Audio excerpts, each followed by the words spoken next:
In the drawer labeled vertical gel, find 2 glass panes, one large one and one slightly smaller one. Also get out a bottom spacer and 2 plastic side pieces. From the drawer labeled clamps, get out 7 large binder clips. Clean each pane of glass with some millipore water and dry it with a Kim wipe to ensure that when you're pouring the gel, the surface is smooth and clean so no bubbles will form. Put the large pane of glass down on the counter and put the 2 side spacers onto it. Use the bottom spacers to connect the side pieces. Make sure the teeth fit tightly together. Then place the small pane of glass over top.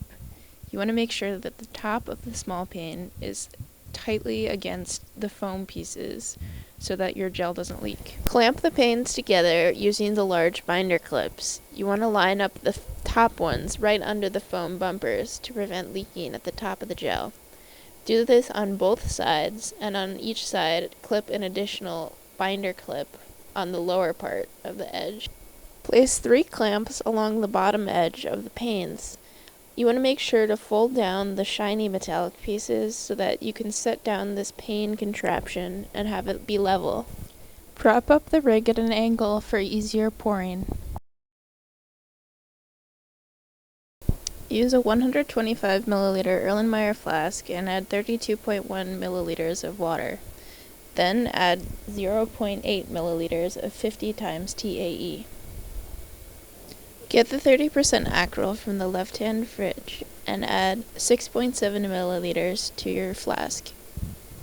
Get out the 10% ammonium persulfate and set it on the bench. Move your flask into the hood and get the T-Med from the cabinet below. From the drawers below, get out a comb and an orange clamp.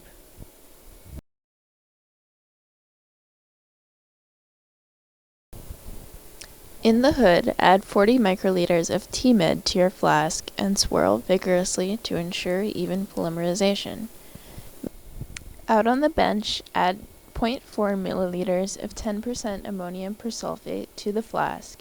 Swirl vigorously and carry it over to the bench where your rig is. Pour the gel mixture in at the higher end.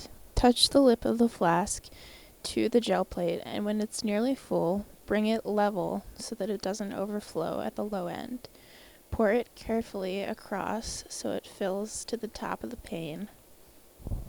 If any bubbles formed, find a pair of scissors and use the plastic handles to bang on the panes of glass and bring the bubbles to the top. Insert the comb parallel to the glass panes. Also, be sure that you insert it only part way, then clamp it with the orange clamp. Set the rig aside to polymerize. When the gel has fully polymerized, remove the orange clamp and spray some distilled water over the combs to make them easier to remove.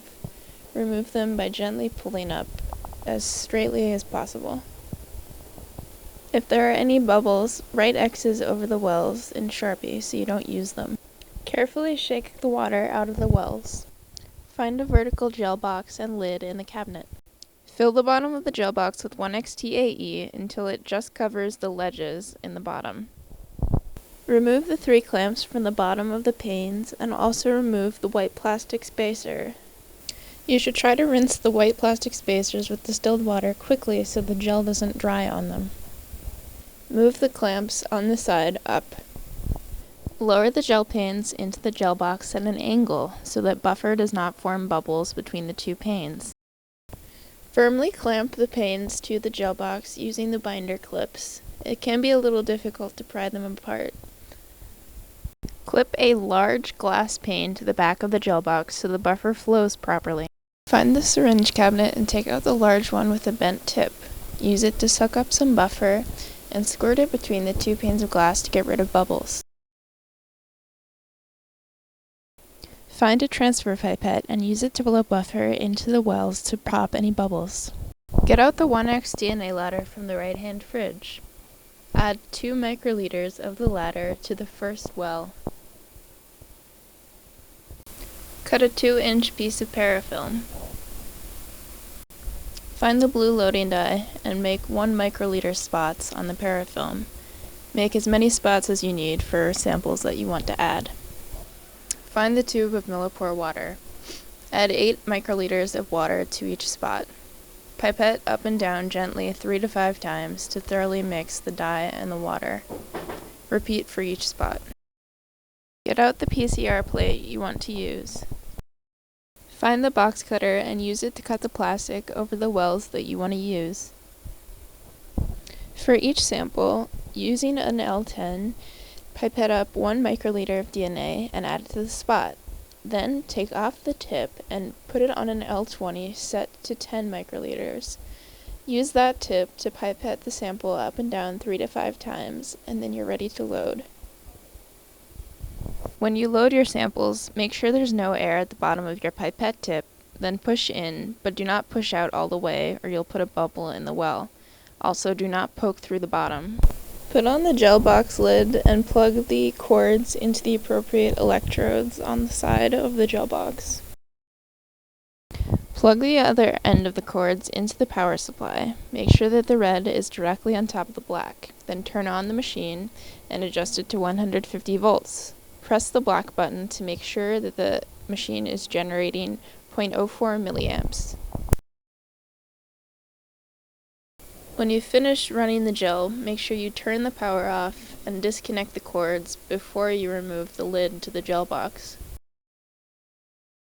Unclip the panes of glass with your gel and allow the buffer to drain off. You should tilt it so that all the buffer will come off before you take it out of the gel box. Remove the white plastic spacers. Use one of the wider spatulas to pry open the panes of glass. Your gel will fall onto one of them and place the other one in the sink to wash. Cut off the top right corner of the gel so you can tell which direction was which if it gets flipped over, and cut off the top parts of the wells to prevent tearing when you're handling the gel. Get the plastic bin that says ethidium bromide, and from the fridge, get the brown jar. Pour the ethidium bromide solution into the plastic bin. Then get your gel off of the glass pane. You should do this sort of with the back of your hand, or in any way other than pulling it forcefully off of the glass, which will rip it. The key to the polyacrylamide gel handling is just to sort of let it flop. Then try to straighten it out by swishing around the bin. Place the plastic bin on the rocker and set it to 3. While the bin is rocking, wash your panes thoroughly with soap and water, distilled water, and then set them on the rack to dry. To remove Sharpie from the glass, you can scratch it with a razor blade. The gel will be finished staining by the time you finish washing the glass, so pour the ethidium bromide solution back into the jar. Fill the bin with a bit of distilled water to wash the gel. Open the imager cabinet and set the bin on the lid. Spray distilled water on the inside so your gel will fall onto it easily. Then carefully pick it up and place it on the imager surface. Turn on the inside non-UV light. Try to get the gel completely flat. This can be difficult to do without tearing it, so try to push it more than pull it, or you'll risk tearing it. If you do tear it though, it usually just sort of folds back on itself and it's not a big deal. Turn on the UV light and make sure the non-UV light is turned off. On the computer, press Acquire to get the image. You should save it as a .tif and put it on the flash drive nearby.